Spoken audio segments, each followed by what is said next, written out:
In the peaceful village of Omuko, life was simple and predictable. The men worked on their farms, the women sold goods in the market, and the children played carefree in the evenings after school. Everyone knew everyone, and the community was like one big family. In this village lived Mama Chinedu, a hardworking widow, and her only son, Chinedu.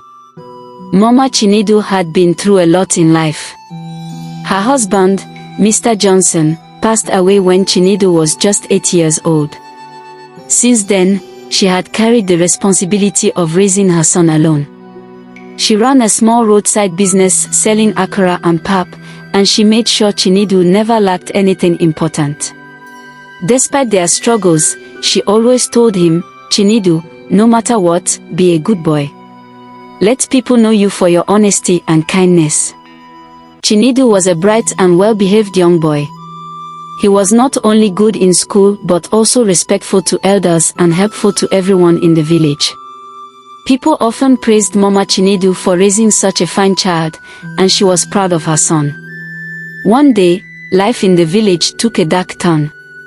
News spread that Chief Okafor's house had been robbed in the middle of the night. Chief Okafor was a wealthy man who lived in a large compound at the edge of the village. The thieves had stolen money, jewelry, and other valuables, leaving one of the gatesmen badly injured during the robbery.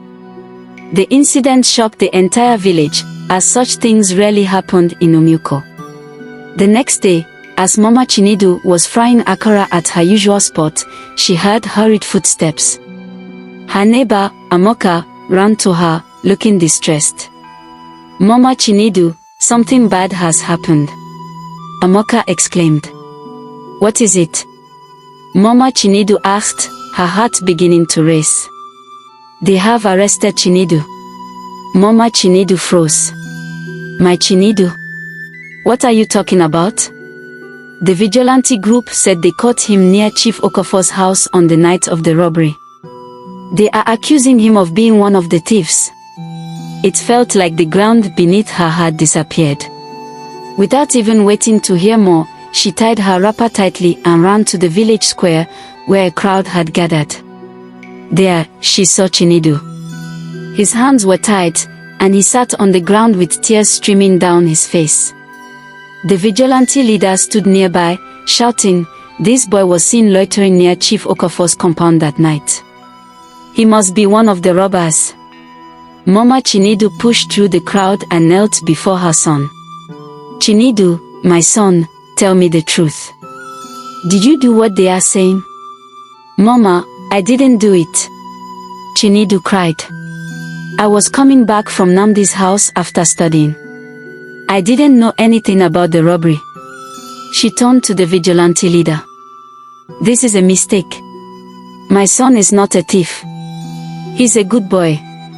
But no one listened.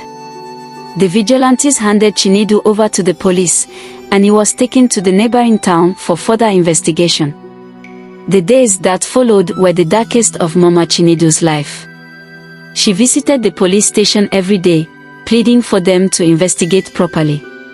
She told them about Chinedu's good character, but her words fell on deaf ears. One day, the police claimed they had found a knife in Chinedu's bag. They said it matched the weapon used to injure the gateman during the robbery. Mama Chinedu was shocked. "That's not possible. My son doesn't carry a knife," she argued, but the evidence was against him. The case went to court, and because they were poor, Mama Chinedu couldn't afford a good lawyer to defend her son. The judge quickly ruled that Chinedu was guilty and sentenced him to death. When Mama Chinedu heard the judgment, she screamed and collapsed in the courtroom. The day Chinedu was taken away for his execution was the most painful day of Mama Chinedu's life. She begged and pleaded, but nothing could change the decision. As they led him away, Chinedu looked at his mother and said, "Mama, I'm innocent. Please don't stop fighting for me." After his death, Mama Chinedu fell into deep sorrow. She stopped selling akara and rarely spoke to anyone. The once lively woman became a shadow of herself. People in the village pitied her but didn't know how to help. Months later, a young lawyer named Barrister Is came to the village.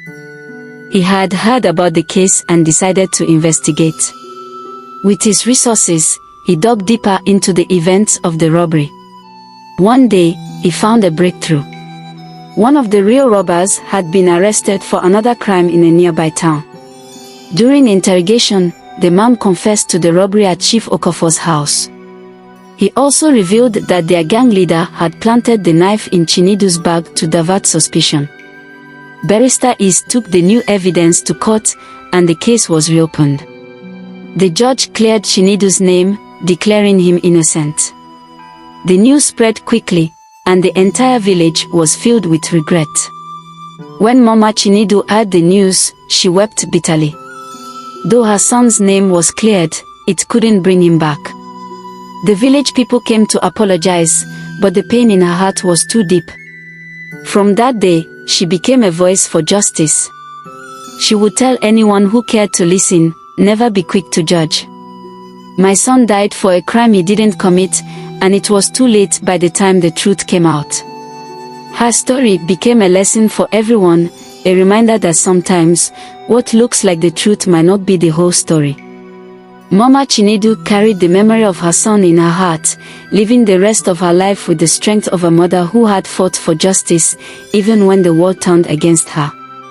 And so, the tears of a mother became a symbol of the fight for truth in the village of Omuko, reminding everyone to always seek justice, no matter how hard it seemed.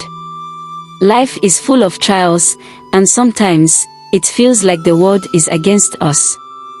In the story of Chinedu and his mom, we see the pain of injustice and the resilience of a mother's love.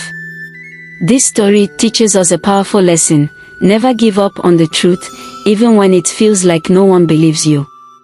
Chinedu was falsely accused, but his innocence didn't stop his suffering. Yet, his mother refused to stop fighting for him. Her love, though filled with pain, became a light in the darkness. It reminds us that sometimes, the people we love may face battles they cannot win on their own, and it is our duty to stand by them, no matter the cost. In life, people may misunderstand you, judge you unfairly, or even accuse you of things you didn't do. But don't let their judgments define your worth. Stay true to who you are, and let your integrity speak louder than their accusations. And if you ever find yourself in Mama Chinedu's shoes, let her courage inspire you. Fight for the truth. Speak out even when it's difficult, because truth, no matter how delayed, will always prevail. Let us also learn not to judge others too quickly. Sometimes, what we see isn't the full story. Be kind, be fair, and remember, every life matters. Together, we can create a world where no one has to cry the tears of Mama Chinedu. Let love and justice guide us, always. If you were in Mama Chinedu's shoes, how would you have handled the situation? Do you believe the village could have done more to seek the truth before passing judgment? Let me know your thoughts in the comment section. And please don't forget to like, share, comment, and most importantly, subscribe to the channel for more inspiring stories like this. Thank you for watching.